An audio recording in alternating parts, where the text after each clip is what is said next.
Hello, everyone, and thank you for joining us for this AVNetwork Roundtable, How to Choose the Right Video Wall Technology. My name is Cindy Davis. I'm the Content Director for AV Technology. Before we begin, just want to cover a few housekeeping items. At the top right of your screen, you'll see three little lines for the menu. You'll find multiple engagement tools there, including the Help Engagement tool, where you'll find answers to common technical issues if you're having any. And if you're still having issues, just enter it into the Ask Question box, and we'll be monitoring that throughout the hour. At the end of the roundtable, be sure to check out the related content located on the window on your right. This contains additional information from Sony for you to download. And this is an interactive panel, and man, we have a really cool panel here today. So please ask your questions throughout the whole hour, and I'll interrupt if I can and ask the questions. And if we don't get to answer your questions, no worries. We'll get all the questions and we'll reach back out to you via email. So that's going to be great. So next, I'd like to introduce our panelists. Actually, I want our panelists to introduce themselves. Please give us, introduce yourself and give us the audience a bit of context of your company and related to today's discussion. So John, if you wouldn't mind starting off. Okay, thank you, Cindy. My name is John Nine. I have a company in Los Angeles called Holo9 Corporation, and it's located in El Segundo, right next to LAX. I've been working with video wall technology since it was invented in the late 80s. And at that time, of course, everything was analog, and we worked with CRT monitors and 3/4-inch tape decks. Obviously, the technology has evolved, and in fact, right now I'm sitting in front of a crystal LED video wall from Sony that we just installed this weekend. So we're evolving into a micro volume virtual production XR stage, and we're going to be incorporating new and emerging technologies, not only for image display, but for content creation. And in fact, all the content you see behind me, we generated using AI. So it's an exciting time to be working with video wall technology. There's been a real surge of interest in screens everywhere. And I'm happy to be here today to discuss all the ins and outs and see what kind of great information we can get across. Exciting. Thank you so much. Mm-hmm. And Rob, if you would. Thank you, Cindy. I'm Rob Badnock. I'm a partner at TAD Associates. I represent the consulting community, perhaps, on this panel. TAD stands for Technology, Architecture, and Design. We're a consulting firm centered around human design principles. Our offices are in New York and London, and our clients are worldwide. And we span, I would say, just about all vertical markets. And in the last few years, the transformation in workplace has really been a big part of our strategy practice, designing future of workspaces. And it's an expression also of the work we do in hospitality, entertainment, and culture. And the collision of these worlds represents great opportunities to incorporate video walls in our designs. And putting human experience as the priority in our design is a great way to take advantage of some of the capabilities of these technologies. And like John, I've been doing this for me, consulting a little bit under 25 years. And we can finally do some really interesting and creative things with these technologies. And I'm looking forward to talking with you all today about what those might be. Great, thank you. And Travis. Thank you. Yeah, my name is Travis Burdick, and I am the sales support engineer for the Southern U.S. and Mid-Atlantic territories. I handle all the product lines that fall under Sony Professional Display Solutions. I have a background that covers about 24 years of professional AV experience. I began as an ENG photojournalist, editor, and live truck operator, actually using Sony cameras back then. I then crossed over into film production. First film was a Sony production, actually. I worked on feature films, commercials, music videos.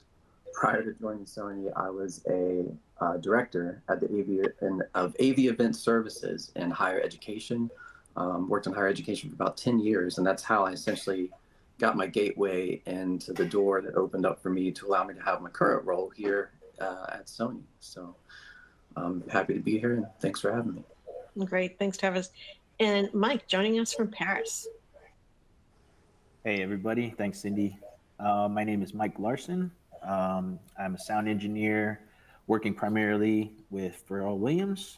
Um, I've been working with him for just over 15 years at this point. I started off as a tour assistant and engineer uh, back in 2008 and have been working with him, in the studio, recording and working on production with him since then. Uh, Recently, I've gotten into more of the studio building world.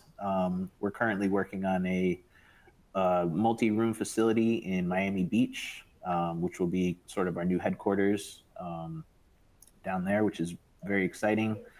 We've been working closely with the Sony team over the last few years, and we'll be incorporating quite a bit of their technology into the space. One of our big goals with the studio was to provide the technology that enables the client to create an immersive environment in their studio. So we're using everything from displays and projectors to a giant flagship Sony CLED wall, which is going in our commons area, which will kind of be the highlight of our space. So we're very excited about that. So I've been learning a ton about display technology over the past couple of years and selecting equipment to have in our studio. So it's been a super fun process, and excited to be here with you guys today. Great, thanks. Well, there's a big shiny object behind John 9, and we're gonna just start off with John, because we're going to start off with creating the immersive environment, and he's got one right there. So let's start off with that. John, what do you have behind you there? I have a crystal LED wall. It's actually a little wider than 4K. It's 4160 by 2160. We put an extra column of panels on the end just because we could. And so it's 18 feet wide, 9 feet high. And we have it fed by, right now we're using a Tyga Plus hypnotizer, which is one of their top of the line, real-time, awesome media servers. And we're just getting to figure out what we're going to do next. We're looking at purchasing a nice camera.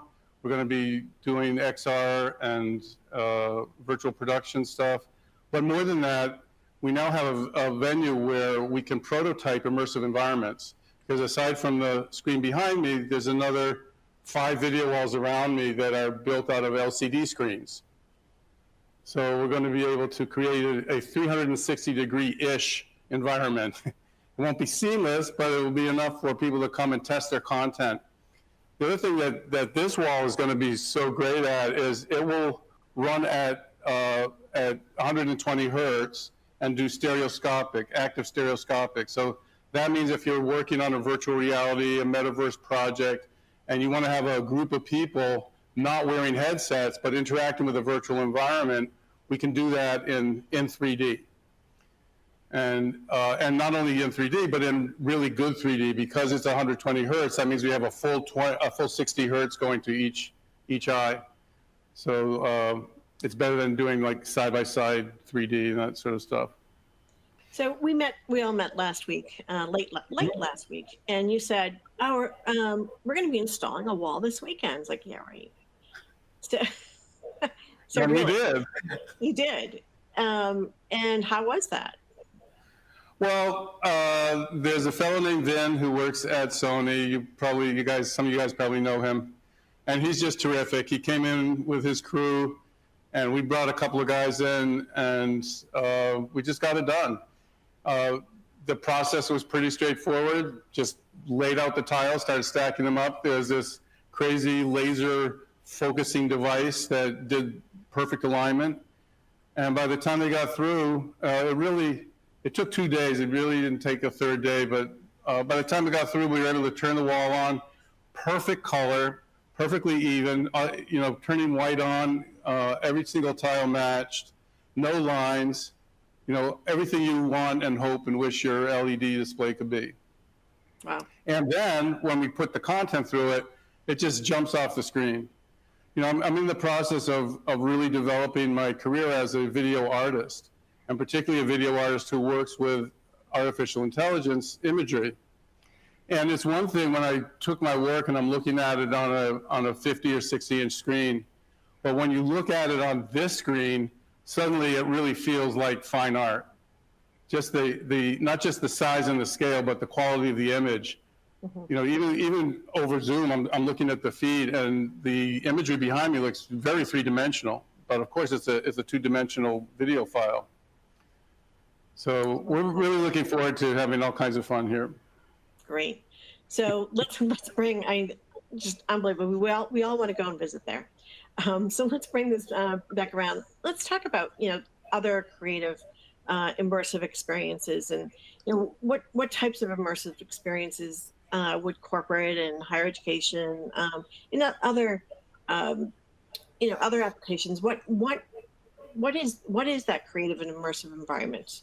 You know, Rob, you know, you've worked with a lot of different types of clients. You know, if you would take that on. Yeah, sure. Thank you. So I mentioned we span many vertical markets, and I'd say there's a spectrum of applications, right? There's the workplace client, a global financial firm that wishes to make a name for themselves in the headquarters in Manhattan. The pedestrian experience, the entrance to the facility for employees and their guests and regular pedestrian visitors. There's opportunities to have interventions, engagements, digital experience designs for which a pixel canvas is necessary, as we call it. This might be associated with three-dimensional steering audio systems. It might have machine vision cameras to inform generative artwork like the Midjourney AI running behind John 9 to produce delightful things happening in the environment, to do placemaking, as architects would call it, except digitally. And we can't really do this without being able to paint pixels on surfaces. And CLED and these kinds of video wall technologies allow us to do that. We can call that one end of the spectrum, the delightful, impactful, potentially expensive, public-facing engagements using digital experience design like my firm creates at TAD. On the other side of the spectrum, they could be working environments. I see we have people in the audience here from schools, from higher education institutions, and also corporate as well. Or it could be creative agencies, the design of screening rooms, dubbing stages where films are produced, studios where imagery needs to be actually created, and also collaborative environments. We work with global law firms that are looking to set themselves apart internally as creating presentation and town hall presentation environments where large, immersive, again, canvases are desired. And there needs to be wow factor, there needs to be dimension, there needs to be envelopment. These, you know, it's like immersive, I think, is the term we're using. We used the term experience 10 years ago. Now it's immersive. We can't get immersive without being large or surrounding. And even if it's curved, we look at these spaces as having great use for these video wall technologies. It all comes back to the experience requirement, the business case, and what our clients are challenging us to solve for. And then we approach it with a design mentality. But just to offer a spectrum of applications, right? The wow factor public facing versus the simple internal collaborative environment, but still needs to have that wow factor. Interesting, and I'd love to have you all come in and, you know, what do you even begin? I'm sure, you know, a corporate, you know, say you have a corporate client or wherever, you know, whomever, and they want to do this, but where do they begin? I mean, what's, you know, I'm sure, do they start with, you know, a consultant like yourself, Rob, or, you know, John 9, or, you know, where do they start? And, you know, or, you know, do they go directly to Sony? And I'm sure Sony will hook them up with everyone here. But, and, you know, where do you start? You know, deployment strategy. You know, talk a little bit. If each of you could talk a little bit about that, that'd be great. Well, I'll continue. Our favorite clients come to us early. And when it's a strategy discussion, when it's defining the question to be asked before the train is moved too far down the track, and major infrastructural decisions have to be made eventually because these things draw power, they take space, et cetera, and they cost money. So the early discussions, what is the problem to be solved? I mentioned the the public-facing, high-profile lobby engagement. The definition of what that should be, we're involved with the capital planners, the real estate leadership, the architects, the engineers, the folks that are in the early part of the project, strategy, concept design, schematic design. That's where we like to begin. But others here can probably give examples, like for example, in entertainment and hospitality, where the facility is constructed and you're bringing in trucks, and there needs to be a different set of circumstances applied. I don't want to monopolize that conversation. Cindy? Yeah, If I could add to that, please. Along with all the architectural and infrastructure issues that go along with planning for the hardware, it's also helpful to plan for the content, because content can turn into one of the largest costs of long-term ownership. And the decisions you make about the hardware are going to affect the budget of your content. So I always like to make sure that that's a factor that's being considered in the early phases as the architectural development is unfolding.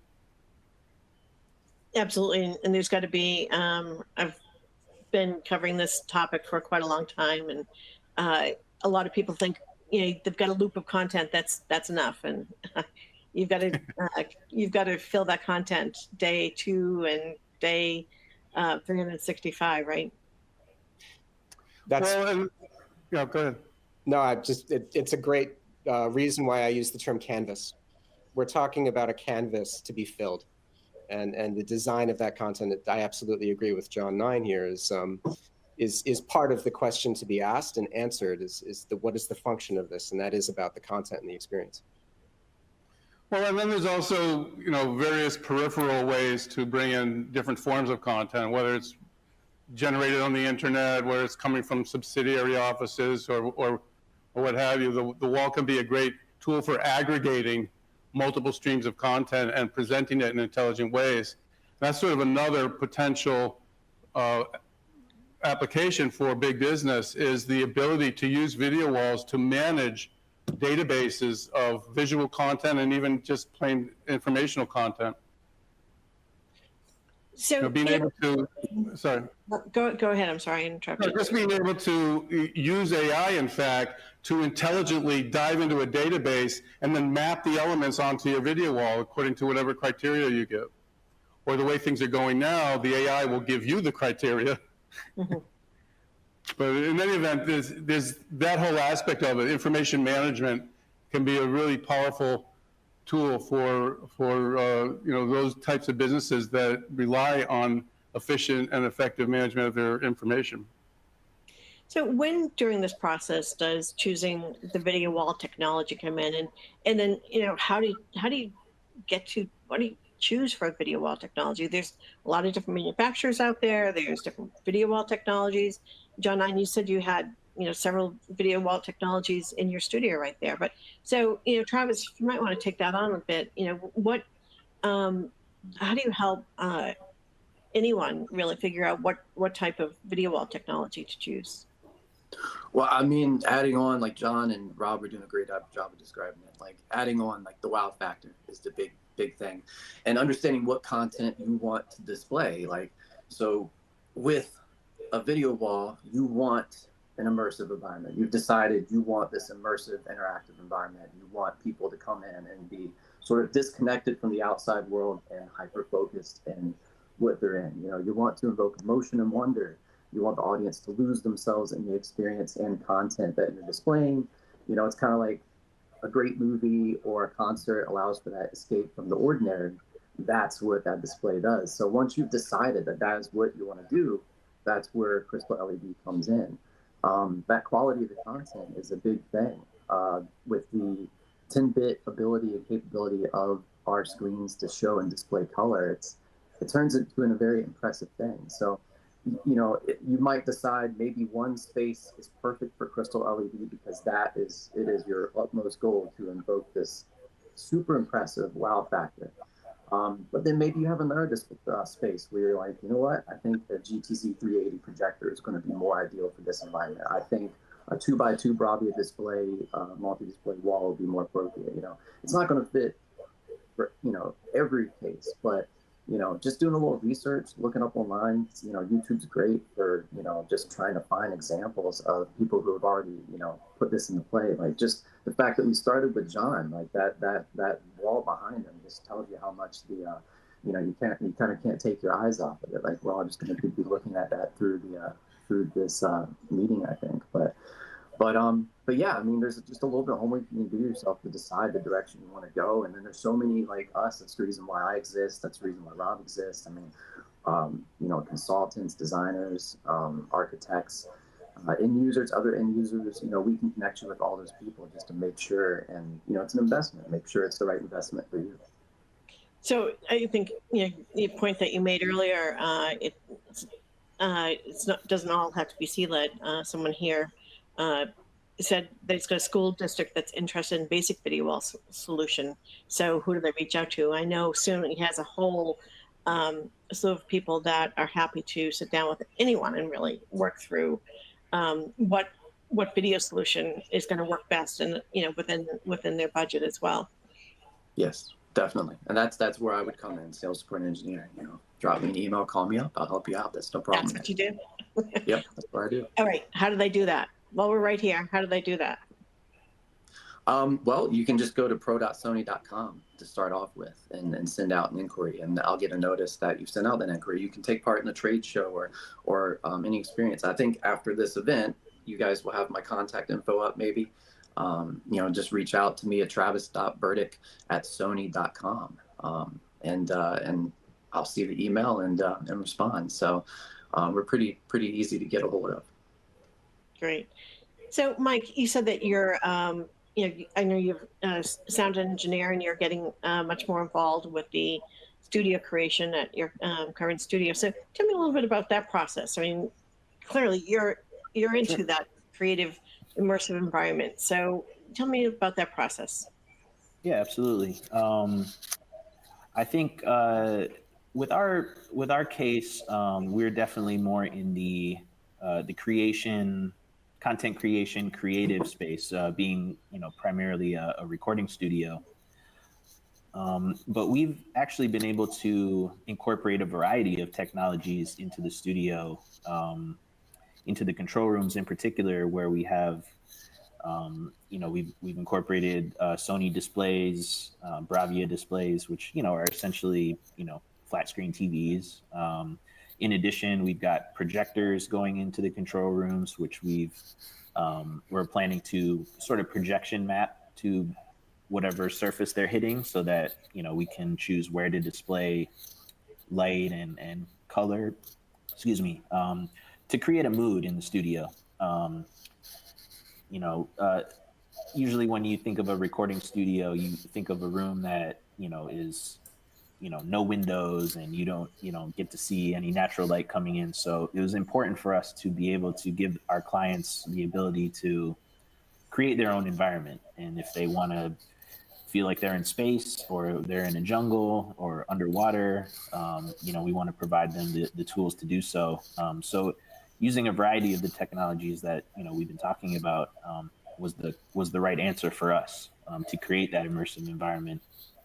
And then kind of our showstopper will be the Sony Crystal LED wall, which we're going to have in our main commons area, which will, I hope, look as cool as the one that John Nine's got going on there. That can be arranged. Yeah, it's amazing technology that that's available to us now, and it didn't make sense cost-wise for us to put them everywhere, which was kind of like the initial goal. Every wall, every ceiling, every surface to have CLED going. And just in consideration of like acoustics as well. It's a highly reflective surface, so not the best for sound quality. So we had to kind of pick and choose where we applied these different technologies. But working with the Sony team, we've had an amazing experience. Kind of getting to learn about all these different things that are offered, and picking and choosing what made sense for our facility. And then to go one step further with that, a lot of people are becoming more and more familiar with the idea of like immersive audio these days, with things like Dolby Atmos and Sony's own platform 360 reality audio, which are, amazing kind of new technologies that are available in the sound and audio world. And it's, kind of my dream that audio in that format is married to a visual of some kind, whether it be, AI generated or even films or, visual content where it's meant for the consumer to view that content and hear that content in an immersive environment, which is super exciting for myself as a creative, and working with artists in the music and film and TV industries. We're on the precipice here of kind of a major leap forward in terms of entertainment and content creation and so on and so forth. So and as Travis was saying, every case is different, and what makes sense for one client may not be the right answer for another. So I'd encourage everybody to do their research and see what fits their space and what fits their needs and purposes for these type of environments. So let me just, quickly, I know everybody's dying to jump in, but when you say do your research, what are the things that they're researching? How important color, and we're talking about different manufacturers, different types of panels. So what are the key things that are important to look at when you're asking, say, do your research? Like what? I think mainly, you have a multitude of panel of like flat panel TVs and displays that are available. You've got all kinds of sizes, and is it more cost effective for you to put 4 TVs together to make one giant image, or should you just go for like the larger LED type wall where you can sort of determine the size on your own? And I think it really comes down to budgetary kind of concerns. If you can afford it, you go big and go crystal LED. It's the best of the best, and that might not make sense for every client. That has a more of an eye on their budget. But even things like projectors, if you have a big empty wall, a projector might be the perfect solution for you. Or a screen that comes down from the ceiling, or there's just so many ways to set up an environment where you can have all of these things going. So it's really what makes sense for the space that you have, and like we spoke about before, a bit of the infrastructure kind of concerns. The C-LED wall has a lot of power and infrastructure requirements that go along with it. The sort of the video processing units that need a home as well. So it's not as simple as just putting a TV up. That has like one power cable. You've got a whole host of other things to consider. Ventilation for those power units, because they generate a lot of heat and things like that. So there's a lot of things to consider when it comes to that stuff as well. Yeah. So, please, Rob. No, I can't resist elaborating. These large format video walls are like, it's ground zero of the creative content design reaching back to the building infrastructure and having meaningful impact on bricks and mortar decisions. The question of what the resolution of the video wall should be is most often the first cost driver. Should it be 10 millimeter pitch? Should it be 1 millimeter pitch or lower, based on, of course, how close you are to the wall? The finer pitch necessary if viewers can potentially be much closer. And Times Square video walls, where the average viewer is over 100 feet away, you can have double-digit dot pitches in millimeters, but an indoor studio like Mike is describing, or an entrance where someone can be very close to a wall, that pitch becomes closer to what CLED offers. And the Sony CLED, also the contrast ratio is has a huge bearing on the ambient lighting conditions in the space. If we can control the lighting in an indoor environment, we can take great advantage of the deep black levels that the CLED offers with its unique engineering that Travis can elaborate on.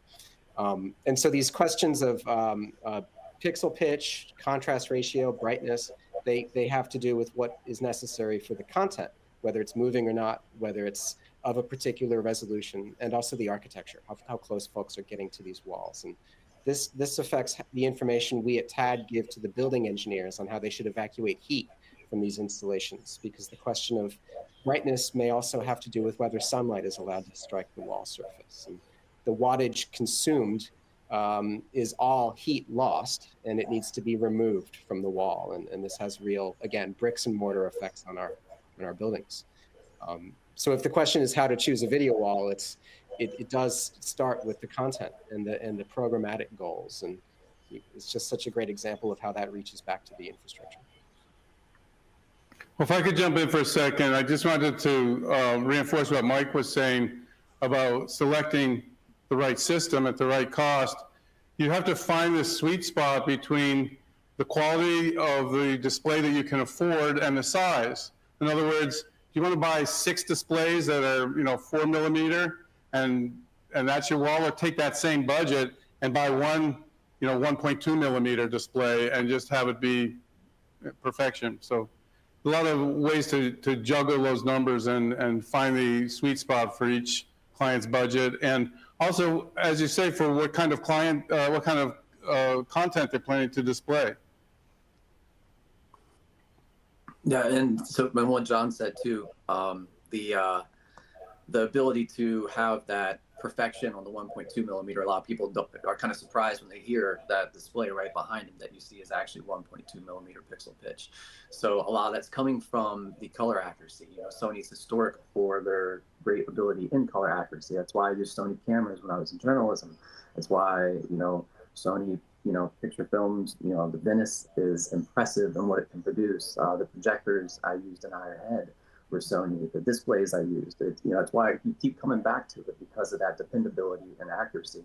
And that's not just because of the pixel pitch. That's also because of that proprietary deep black coating that Rob was touching on, that you get with the CH series, the current CH series, or the anti-reflective coating you get with the BH series. You also have the X1 picture processor that's very powerful. A lot of you are familiar with that from the Bravia Pro Display lineup. And you have the 22-bit super bit mapping that allows you to actually show 10-bit color ranges and whatnot on those displays that you see behind John without any banding or anything. So it becomes, again, immersive, realistic, impressive, and sleek and professional ultimately in the end. Travis, I've got a follow-up question here.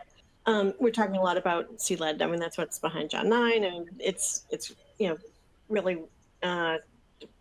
just a stunning image. How does CLED differ from other video wall technologies? Well, I mean, that's some of the elements I was just talking about. So we have that powerful X1 crystal LED picture processor for your color accuracy, the 22-bit super bit mapping. We're not compressing anything else. When that's going from the controller to the display, so you're getting that 10-bit color output. Brightness, we've got, the CH series, the current CH series is now at 1300 nits. The BH series is capable of 1700 nits. It's bright. John said before we on this call, that display that's behind him, that's on the lowest brightness with that display. So you can do a lot. It creates a lot of flexibility with it. You can punch through a lot of harsh lighting, with it. With the BH series, if you had a lot of ambient light and sunlight. That unique deep black coating that is proprietary to Sony's crystal LED. Those are all elements that separate us apart. That's the reason why people come up. And when you see it in person for the first time, you're like, this is amazing. Like, I can't believe this is 1.2 millimeter. I can't believe this is 1.5 millimeter. Like, how are you guys doing that? But that's not to get too deep in the weeds. That's just kind of a start of it. Our PMs can go, our product managers can go on and on like more of the engineering behind it. But yeah, it's a lot of, just like any dish, it's like there's a lot of great ingredients to make the final outcome. John, you'd mentioned that you just set it up and the color was just great. I mean, so color accuracy is critical, right? And for you creatives, I mean, color. So talk about that a little bit. Well, between your source, which in my case is a media server, and the display panels, there's a Sony processor. And so we actually have two processors running this wall since, as I explained, it's 4160 by 2160. It's not 3840. So for every 3840 by 2160, you need a processor. But what that processor does, aside from just distributing the signals to all the display panels, is it also gives you a lot of adjustability and a lot of ways to work with different color spaces. I think there's something like 15 different preset color spaces. It will work with HDR, and I'm just diving into that side of it, so I don't have all the information at my fingertips. But suffice it to say, it's a very flexible platform. So if you're doing a shoot, and no matter what camera comes in the door for that shoot, or if you're using our in-house cameras, we're able to really tweak the display system to match the needs of the camera, not necessarily the viewing in the room. And the results kind of speak for themselves. So before we move off the color, and then we've got a few questions coming in, talking about color gamut, is Rec 2020 a minimum that should be considered these days? I don't have the answer to that. I don't know what, I know that we can do HDR10. Anybody else? Or we can follow up and make sure David gets his answer if anybody else. Yeah. It depends on the application. We're starting to see LED, direct view LED, as applicable for screening room environments, for authoring spaces, for filmmaking. And DCI color gamut is a requirement. And to see standards compliance now available in these walls is an important consideration when the space we're designing is a studio. Yes, it could be a minimum requirement if it's an authoring environment. Great. Yeah, and just like Rob was saying too, yeah, I'd like, not to say names or anything, but there is a company out there using a crystal LED display, Sony crystal LED display in their color correcting lab. So there is an incredible amount of accuracy there. Other elements too that we didn't touch on some is kind of the motion flow and reality creation abilities that you have within the controller and the software that comes with the controller for crystal LED. And that kind of helps with maybe you don't have 4K content coming through, and maybe not everything is 4K content on your 4K wall. That kind of helps you sort of upscale a little bit the 1080 content that might be coming in on your 4K wall. So we do have that as well. The other consideration, I think I saw the words mission critical here in the comment thread. The specification of these processors and the signal flow that we arrange to be able to swap if there's a failure in any point in the chain becomes important. For example, if it's not a screening room for entertainment, but rather a control room for a mission critical facility. Color criteria may be less important than fault tolerance in these examples. And so the architecture of how we arrange the signal flow to accommodate a failure at any point in the chain becomes very important. And this carries with it space requirements, et cetera. The question of how do you choose a video wall, all of these functions come from what is the application. Yeah, well, and there's a great question that popped up too about dealing with stage lights or hotspots or reflections. And that goes back to the different series. So, we have the current series, we have the CH series and the BH series. The CH series has the deep black coating that's got more of a glossy look to it. So you're going to want that in an environment where there's really no ambient lighting, or at least where you control the lighting that could possibly bounce off the display.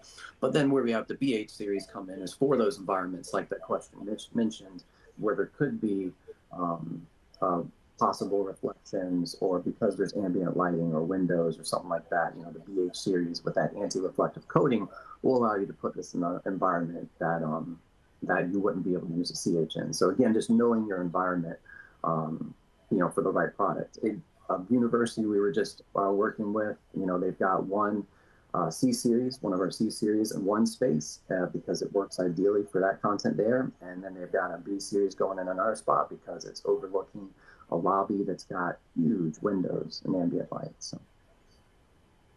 Right.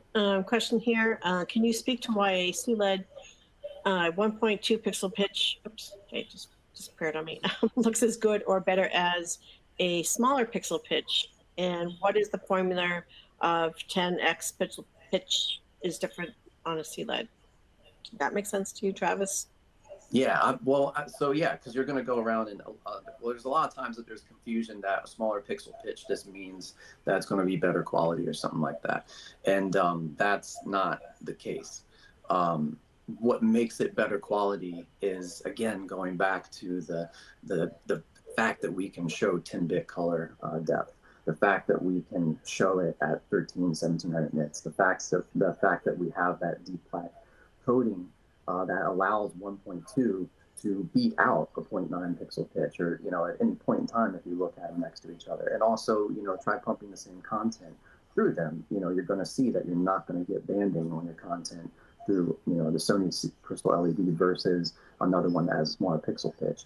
And then also just back to X1, the picture processor that we use. So there are proprietary Sony, there's Sony magic essentially that allows it, 1.2 to look better than the 0.9. So I think people should kind of disregard that whole pixel pitch idea. Like there is some saying like Rob was saying earlier, like a billboard on the side of the road or Times Square pixel pitch, versus what you're going to do in like a lobby or corporate meeting room or showroom or museum. Once you get in, you're working in that space, you're going to be working in probably a 2mm pixel pitch or under. So after that, it's just get yourself in front of these things and see if it's recreating and doing what your imagination has for your end goal, your outcome for your environment. Mm-hmm. And Cindy, it goes without saying that a big, I hate to keep bringing this drum, but a big part of the experience of looking at the screen is going to depend on how well the content is produced. It runs everything at 120 hertz. So everything that comes in, whether it's 30 frames per second, 60 frames per second, everything's going to ultimately run on the wall at 120 frames. So the quality coming in is going to really determine what kind of experience you have looking at it. Yeah, and with that 10-bit ability, every time that John talks, I love it because you can see how many colors you could see in that display. I mean, was it 10 bits like a billion colors you have in that game? And it's crazy. And you're seeing it over the internet, so you're seeing a compressed version. It's a lot different standing here in front of it. We should give equal attention, though, to those applications where we don't control the content. So I see mentioned in the thread here, surgical video. And the requirements for resolution and color accuracy especially weigh heavily on that program in our work in telemedicine. And the other, in a more mundane application, is when they're simply showing Zoom. We have a Broadway theater that's doing immersive environments so that they can remotely critique costumes, for example. And they're running a standard application that's engineered and designed to work on a laptop screen or a desktop monitor. How does that get applied to a video wall? And how can the qualities of immersion and impact and wow factor still be leveraged when we don't control exactly the frame that's being displayed? So that's another challenge, right? How do we accommodate when we don't control the content, but it still has to have those qualities? Well, and that's where Sony's helpful too, because we have the medical division, so we can kind of work cross divisions and bring our medical division in to work with our product managers to help ensure that if this was used in a medical type field, which actually is a really great point, I hadn't thought about that, that it's going to accurately show everything that you need, because it is so important in the medical field to everything to be as color accurate as possible. Yeah, there's also all kinds of different video wall processors available that all work in real time. So if someone walks in the door with their content in a format that doesn't match your display, you can just put it on your server and scale it and do all kinds of other things to it to make it work well for your display system. And it's worth mentioning these walls that we're putting into our architecture. They're being installed, again, into the bricks and mortar of a facility, and the applications that run on them are going to evolve much more quickly than the installation itself. So these applications become obsolete. Here we've got Midjourney AI behind John 9. How long until that version of that generative art application is obsolete? Versus the lifespan of the wall, the Sony CLED, versus the lifespan of the building as a whole, on which there's a lease of 10, 20 years, what have you. So how do we square this problem of dissimilar life cycles between the things that we're installing and programming for? There's a question of lifespan that should be added to this. Mm-hmm. Yeah, that's actually, and you know, that kind of points to the sort of new BH and CH series, the installation, maintenance. It's even easier than John, the series you have behind you is pretty impressive to put together, and some of our new series is a little easier to install. So that makes it easier to move if you ever had to be in a situation like that and move. Yeah, no doubt. So, Mike, you mentioned that you're going to be installing the CLEDs in several different scenarios within the studio. Talk about those and why. How are you going to be using those? Well, we actually only have one CLED wall that we're installing. But I guess it would be more akin to sort of the building lobby sort of aspect that Rob was talking about a little bit. And we anticipate a variety of content, being displayed on that wall. Everything from, some of our clients maybe watching sporting events or films, or just relaxing after their session or what have you. Maybe some gaming systems. I can't wait to play, hook up a PlayStation and play some games on that thing. And it's really for the enjoyment of the client, I think, as opposed to some of the other applications which are being discussed in this panel. But we absolutely wanted a showstopper kind of installation for whatever content is being displayed at that moment. Perhaps in the beginning of the day, it's simply showing some artwork, or the logo of the business, or things like that. But we want our clients to be able, if they have a new music video or piece of content that they want to sort of audition and see how it would look on a large format screen. That'll be an option for them as well. And we're doing, of course, surround sound, sort of theater sound in that space as well. So if you did want to have, screen a film or something, that would be the perfect environment to do so. It's really just meant as a kind of knock your socks off moment when you come into the space. It's, you sort of you'll be entering our studio through this long hallway that kind of wraps around, and then all of a sudden opens into this big sort of lounge area where we'll feature that screen. And just very similar to your kind of building lobby sort of application in that sense.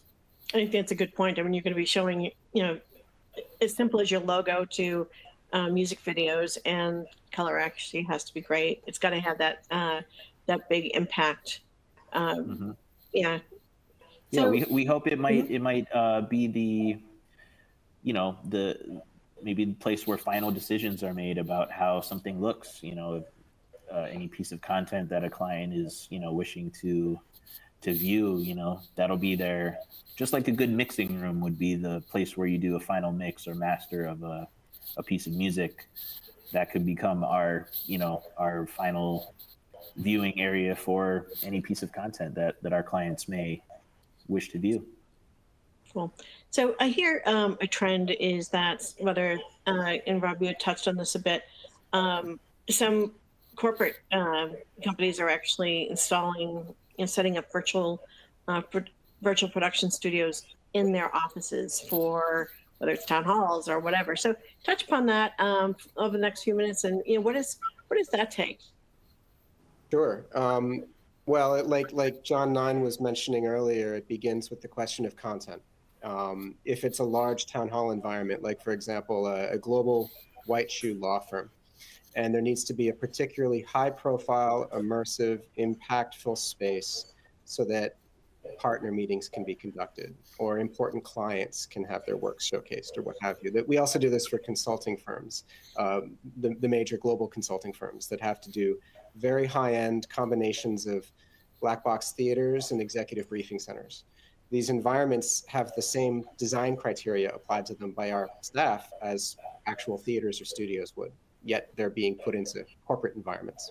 And the production values expected of these spaces have ratcheted up, I think, in the last few years. Maybe others here might agree, because of the pandemic, because of the expectation that things be framed much more closely and curated much more carefully as media to be consumed remotely, which takes the elements of broadcast television and, again, theater, and thrusts it into corporate programs. So we're working with, chief marketing officers, not just the marketing staff. And we're working, as always, with the C-suite, but to define what the brand of a company should be as expressed in these spaces. That's the strategy start of the project that we do. On a practical level, it's that thing I mentioned earlier. They might have Unreal Engine 5 used to define the environment that's in a wraparound screen, but they're showing PowerPoint. How do those two things juxtapose with each other? How can you get that beautiful, immersive, curated content backdrop with image magnification, broadcast camera views of the presenter, et cetera, juxtaposed with just a regular 16:9 slide of the earnings of the quarter, right? And so there's a collision of production values, for lack of a better way to put it. Designing for this requires that we have utmost flexibility in the choice of canvas, the choice of display, to be able to say, yes, it can go 10 feet off the floor, but it's going to have this height to accommodate the increased viewing distance. Or it can be mounted literally straight to the floor, and it becomes a virtual backdrop for a stage. And now the upstage cyclorama of a TV studio becomes, now we're in the virtual studio category of design. I could go on and on about these crazy developments that have happened and that lead to multi-million-dollar spaces and offices. And having these walls to contribute as tools is an important part of our work. Cindy, I think Rob touched on something really important, and that is the evolution of, shall we call it, the metaverse and the whole online world.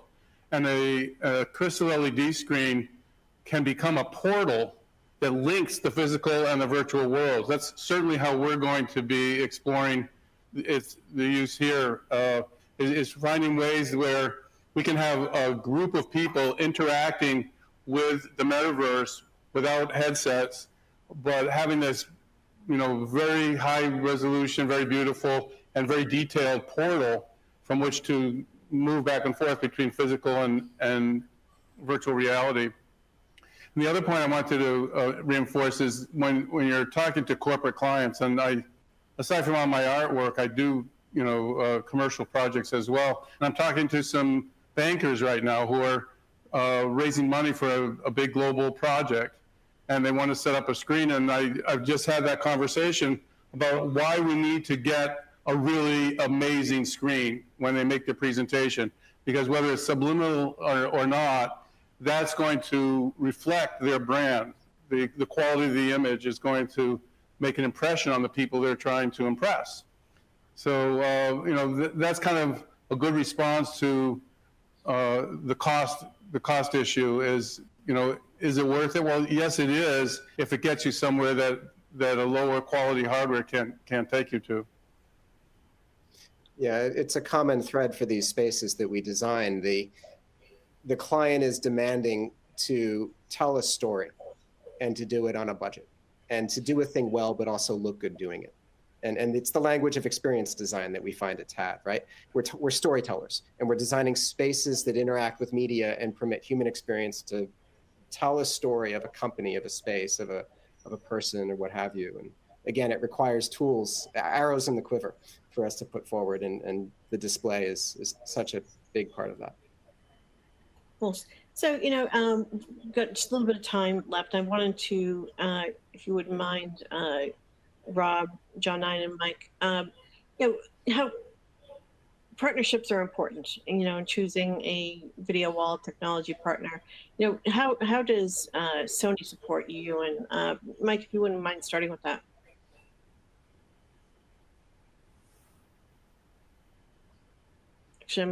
Or Rob, actually, if you would pick up on that. Sure. So on a mundane level, the technical support, the engineering support for up-to-the-minute product developments. We need to be able to communicate with architects and engineers that are constructing these facilities and designing the the fabric that goes around them. We need to be able to inform them of exact clearances, tolerances for a substrate to which these modules will attach. We need to understand costs well in advance, not just of the hardware, but the resulting software that gets applied. So having the up-to-the-minute support where we have someone like Travis who can say to us, here's the cut sheet today, but this thing is coming down the pike. And it can help us prepare for the future when our planning efforts are sometimes years in advance of actual procurement. So that level of support makes the partnership necessary. Great.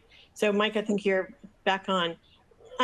Mike, talk about, if you would, we're talking about partnerships with manufacturers being really critical. And, Yes. How are you working with Sony? Yeah, I thankfully I caught your question before I froze up. Sorry about that, guys. I think at the beginning of the process when we were first, kind of going through the planning and design phase of our studio, the biggest thing that Sony kind of provided to us was really the education on, simply what technologies were available and what kind of the new the new standards were and the new state of the art things that they were doing and offering. So that was a huge part for us because, myself as someone coming primarily from the music and sound industry, there was a lot for me to learn personally. And once we were given that information, and we learned about, kind of what was possible, then we're able to go and make decisions about, okay, I think this technology serves the purposes of this space for what we need, being a creative sort of environment.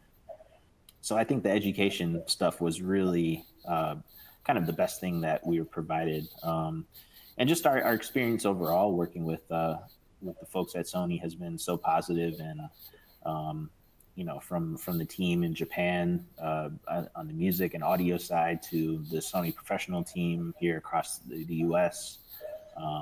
It's been a very enjoyable experience, and we're confident that we've got kind of a groundbreaking facility in the works. We're breaking a lot of rules and setting a lot of new practices in motion for a typical recording studio, and things that aren't necessarily commonplace in sort of your classic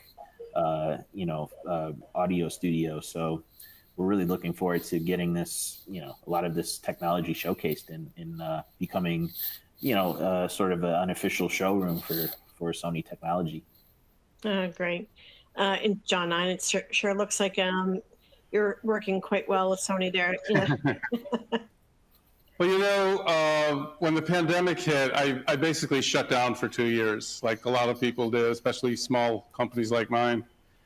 And as we started coming out of that, I was looking around and thinking, well, what can I do to jumpstart my business and keep up with technology and make sure that I'm maintaining my position at the cutting edge where I so enjoy being?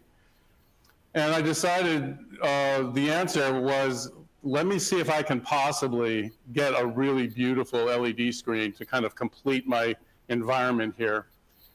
And I was fortunate enough to know some folks at Sony, and I reached out to them, and here we are. And the process not only was pretty painless, considering the scale of the project, but I discovered the personality of the company that I was working with was really, really great. I've worked with lots of different companies over the years, and you very quickly can get the tone of a company from the people that work there. And everyone, without exception, that I worked with through Sony, not just on the engineering side, but also working out the financial side and talking with the marketing people about some, possible opportunities. It just seemed like everyone enjoys their job. They like being at the company. You just sort of get that sense from the people that work there as well as from the technology. And that's reassuring because, Sony is such a huge company that you might think, well, I'm going to get lost. I'm not going to get the attention I need. But it was, in fact, just the opposite. And so that aspect's been a really good experience for me. Nice. Great to hear. And Travis, going to end with you on that. Certainly people can reach out to you. Yeah. You guys can hear me okay now, right? Yeah. Okay, sorry, I lost my mic for a few minutes. I'm just making sure. So yeah, and to kind of reiterate on how easy we are to get a hold of and how good we'll work with you. You know, it's trade shows, regional or national. Our contact info on pro.sony.com. LinkedIn, that's another great resource to reach out to us and ask questions. And then through your integrators, through your consultants and architects and whatnot, you can ask them, hey, can you connect me with a rep so we can just have a conversation about this and figure out if it's the right thing for us. And earlier when you all were talking about the corporate production, virtual production use, and even higher ed virtual production use. And I think the reason you're seeing more of that, or why you're seeing more of that, is again because it's just becoming more accessible. I mean, every series of crystal LED that comes out, it becomes more affordable. The newest CH and BH series is more affordable than the last series, and that makes it more accessible to more.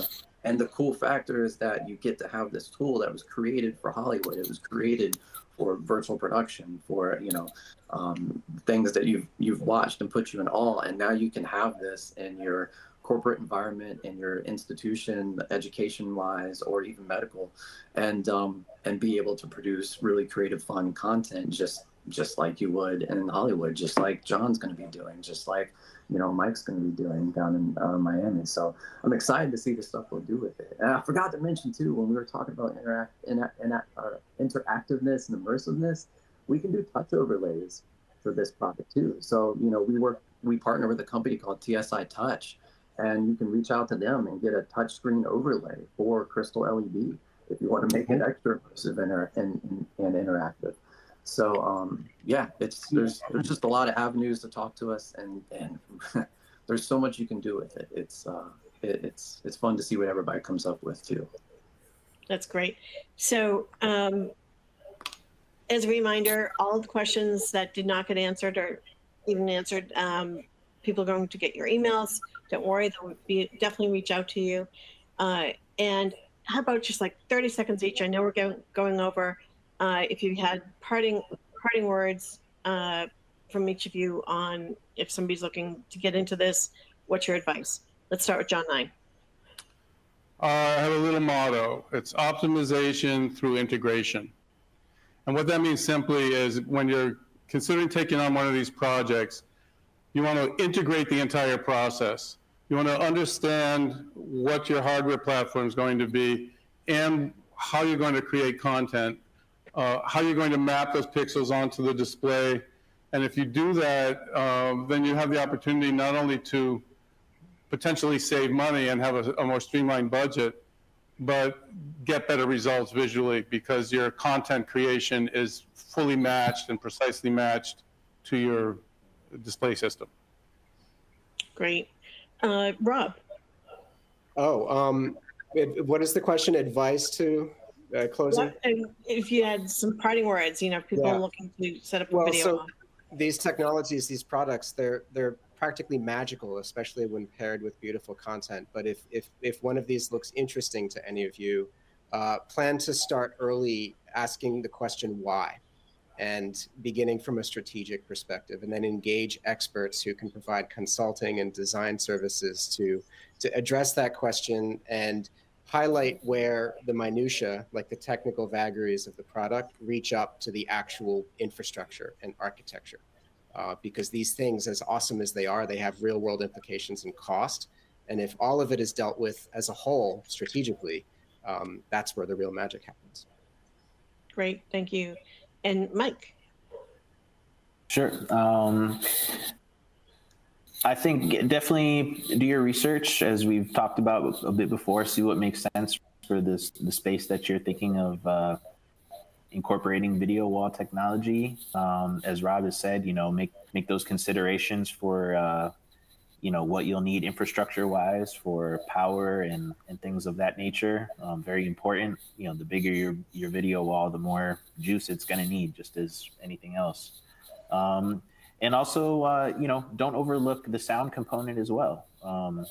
If it's a space where you're going to be, consuming different types of content, make sure that you have appropriate, low end as well. No one likes to go into a movie theater and see a film and it's lacking punch in the sound department. So considering those few things there, and you'll have an amazing result where you can, have all the things that you need in one-stop shop. Great, thanks, Mike.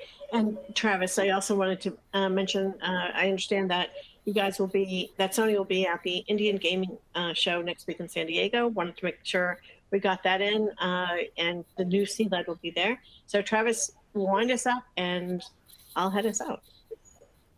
Sure. If I was going to give any key advice, it kind of echoes what we've talked about earlier and what Rob said a couple times too, is what is your end goal?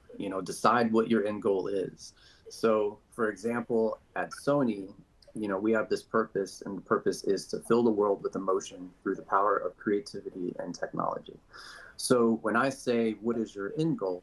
I mean, you should really first decide what is important for you to have control and power of, so that you are able to accurately showcase the message, experience, invoke the emotion, or whatever it is that you want to showcase to that audience, and however it is, how you want it to impact them.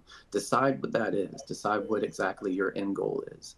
And but if you need help deciding, reach out to us, and we can help you work through that too. So sometimes the best thing is to get a few great minds in one spot. Like this panel's been fantastic to kind of talk it out and come up with new ideas that nobody else had thought of before individually. So Great. Well, thank you, John, Rob, Mike, and Travis. It's been a really fun panel. I wish we had more time. Before we leave, don't forget, check out the related content. It's on the right side of your panel. On-demand version will be available about 24 hours, just in case you want to watch all this again. And again, thank you, and thank you for joining us, everyone. This does conclude the presentation.